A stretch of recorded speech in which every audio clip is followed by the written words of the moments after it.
E dimmi, ti ha mai stretto a lui così? E la sua voce sussurrata sulla pelle. Come finisce la trilogia di È colpa mia? Spoiler sul finale. Il film spagnolo È colpa mia di Prime Video si basa sulla trilogia di libri Culpables. Riassunto dei 3 libri di Colpa mia, Colpa tua e Colpa nostra. Gli ultimi 2 libri della trilogia Culpables prende il via circa 10 mesi dopo il finale del sequel, quando Nick e Noah si lasciano dopo che lei lo ha tradito. Entrambi sono diretti a New York, dove si terrà il matrimonio tra Jenna e Lion. I 2 sanno che in quell'occasione si rivedranno per la prima volta. Nel mentre, però, in città Noah fa la conoscenza di Luca, il fratello di Lion. I 2 cominciano a fare amicizia e a trascorrere del tempo insieme.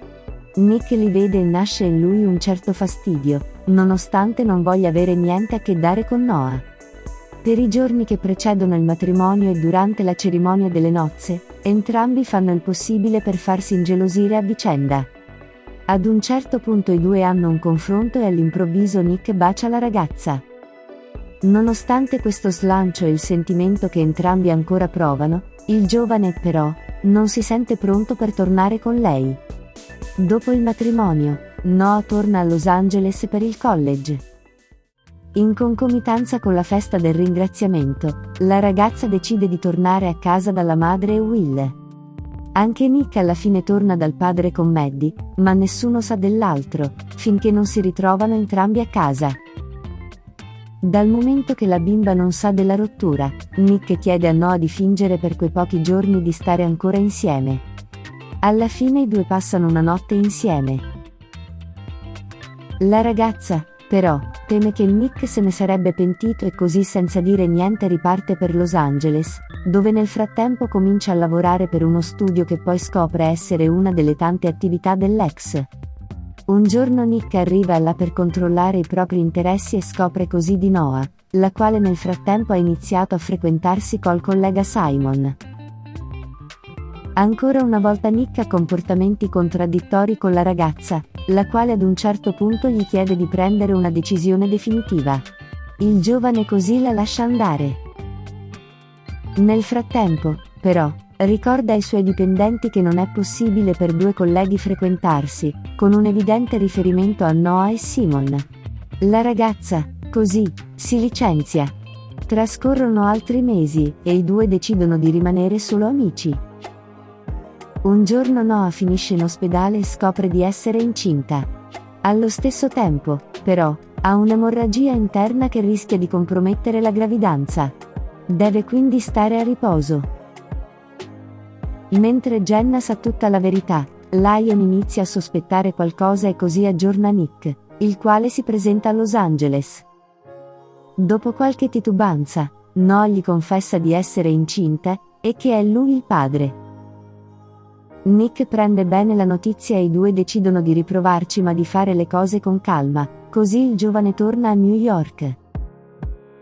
Quando si rivedono all'aeroporto, Nick viene ferito da un colpo di pistola, sparato da un ex collega che era stato licenziato. In ospedale accorrono anche Will e la madre di Noah, e in quell'occasione la ragazza li informa della gravidanza.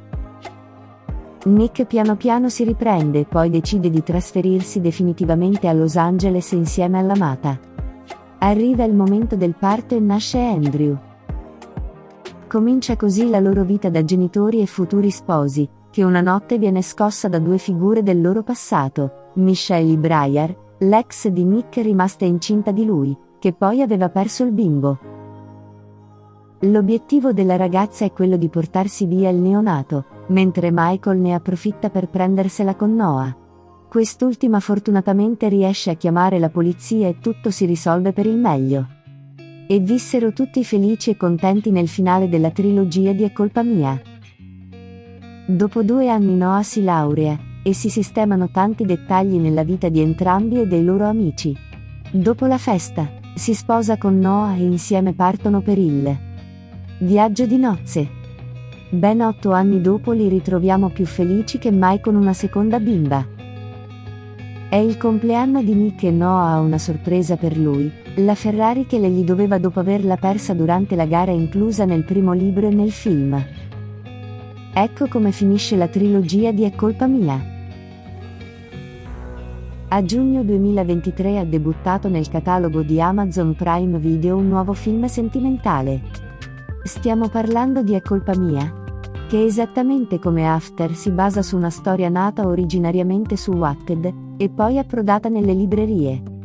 Ad aver colpito subito gli spettatori non è stata solamente la storia, che intreccia le vicende di un amore proibito ad una piccola svolta thriller, ma la chimica tra i due protagonisti.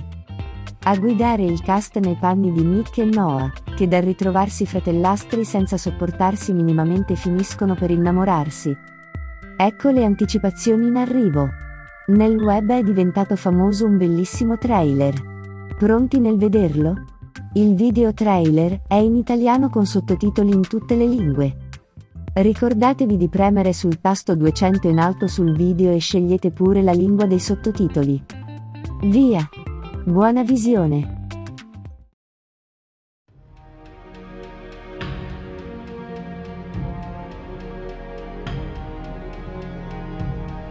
E dimmi, ti ha mai stretta a lui così? E la sua voce sussurrata sulla pelle ti ha mai fatto questo effetto? Smettila di mentire, sei più infantile di allora. Che tanto lo so che sei morta dentro quando sei salita su quel treno, perché l'ho sentito anche io il tuo stesso vuoto, ed è stato più letale di quello in cui stavo sprofondando. Non sono stato bravo a controllare le emozioni, mi hanno devastato. Eccoci qua. Abbiamo visto una breve anteprima. Potete vedere tutti i video nel canale YouTube della doppiatrice e creatrice Giulia Segreti. Lei è una doppiatrice e attrice. La sua voce fa provare forti emozioni. Lei è italiana.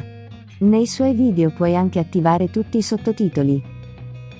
Lei usa la propria voce in modo innovativo e particolare, ed è popolare sul web. È vero, non hai avuto un buon esempio, ma hai imparato a mie spese che dagli errori si impara e si diventa persone migliori. Lei apre 10 anni fa il suo canale YouTube e inizia a caricare audioletture di libri moderni e la collaborazione con la voce maschile barone Mark Kell. Realizza anche audioletture su commissione per scrittori emergenti italiani. Giulia e Barone sono una coppia anche nella vita reale. Senza di lui la maggior parte del lavoro non era possibile.